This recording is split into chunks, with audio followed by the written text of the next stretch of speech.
Rice ಮಾಡ್ತಾಯಿದ್ದೇನೆ. ಅದಕ್ಕೆ ಎಣ್ಣೆ ಹಾಕೊಳ್ಳೋಣ. ನಾವು ಒಂದು ಸ್ಪೂನ್ ಎಣ್ಣೆ,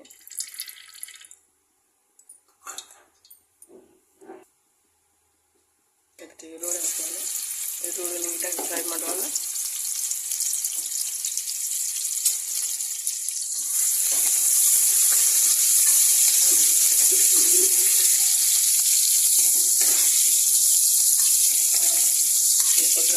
ಬರೋವರೆಗೂ ಫ್ರೈ ಮಾಡೋಣ ನಾವು.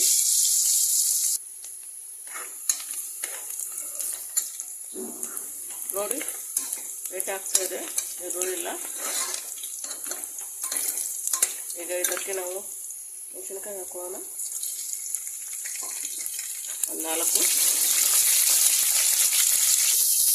ಇದು ಬಾಸುಮತಿ ಎಲೆ ಹಾಕೋಣ.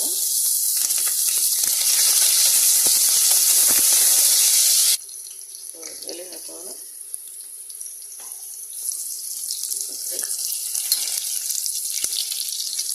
ಸೋಪು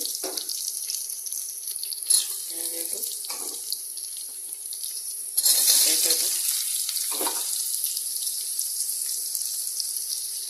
ಅದು ನೆನೆಸಿರೋದು.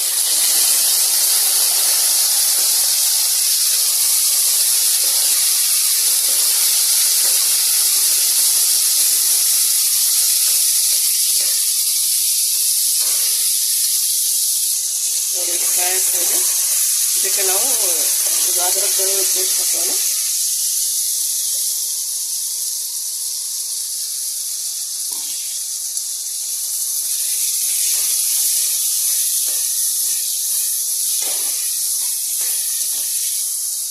ಇದಕ್ಕೆ ನಾವು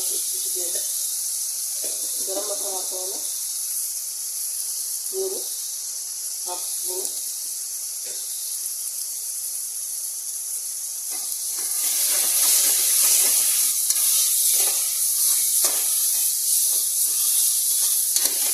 ಚೆನ್ನಾಗಿ ಫ್ರೈ ಆಗಿದೆ. ಈಗ ಇದಕ್ಕೆ ನಾವು ನೀರು ಹಾಕೋಣ.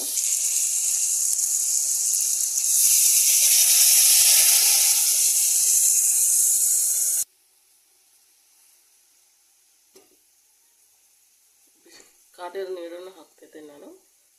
ಮಾರ್ನಿಂಗ್ ಬೇಗ ಆಗಬೇಕು ಅಂತೇಳಿ, ಮಕ್ಕಳಿಗೆ ಟಿಫನ್ ಕಟ್ಟೋ ಟೈಮ್ ಆಗುತ್ತೆ.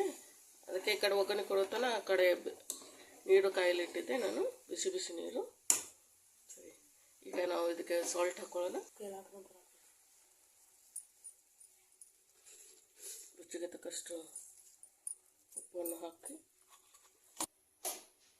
ಒಂದು 4 ಗ್ಲಾಸು ಅಕ್ಕಿ ಹಾಕೊಳ್ಳೋಣ ನಾವು.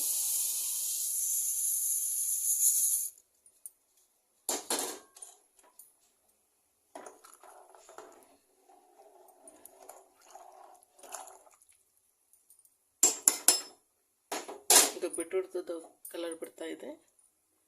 ಈಗ ನಾವು ಕುಕ್ಕರನ್ನು ಮುಚ್ಚಿ 2 ವಿಸಲ್ ತಗೊಳ್ಳೋಣ.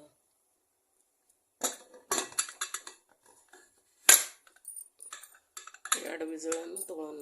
ಕುಕ್ಕರ್ ಎಲ್ಲ ಆರಿದೆ. ಈಗ ತೆಗೆಯೋಣ.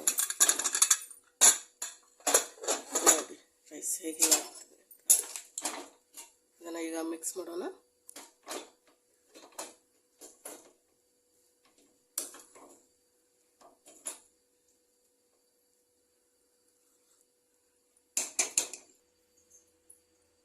ನೋಡಿ ರೈಸ್ ರೆಡಿ ಆಗಿದೆ. ಅದ್ರ ಜೊತೆ ನಾವು ಸಾಂಬಾರನ್ನು ಇಟ್ಟಿದ್ದೀನಿ. ಬಟ್ ಇದಕ್ಕೆ ರಾಯ್ತ ಅಂದರೆ ತುಂಬಾ ಚೆನ್ನಾಗಿರುತ್ತೆ ಕಾಂಬಿನೇಷನ್. ಬಟ್ ಈಗ ನೇಚರ್ ಚೆನ್ನಾಗಿಲ್ಲಲ್ವ, ಅಥವಾ ತುಂಬಾ ಕೋಲ್ಡ್ ಆಗಿದೆ. ಹಾಗಾಗಿ ಮಕ್ಕಳಿಗೆ ನೆಗಡಿ ಬರೋದು ಚಾನ್ಸಸ್ ಇರುತ್ತೆ. ಹಾಗಾಗಿ ನಾನು ಇದಕ್ಕೆ ಸಾಂಬಾರನ್ನು ರೆಡಿ ಮಾಡಿದ್ದೀನಿ. ಹಾಗೆ ಒಂದು 1/2 ಲೆಮನ್ನು ಮೇಲೆ ಹಾಕಿಬಿಟ್ಟು ತಿಂದರೆ ತುಂಬಾ ಟೇಸ್ಟಿಯಾಗಿರುತ್ತೆ. ಒಂದು ಸಲ ಟ್ರೈ ಮಾಡಿ, ಕಮೆಂಟ್ ಮಾಡಿ.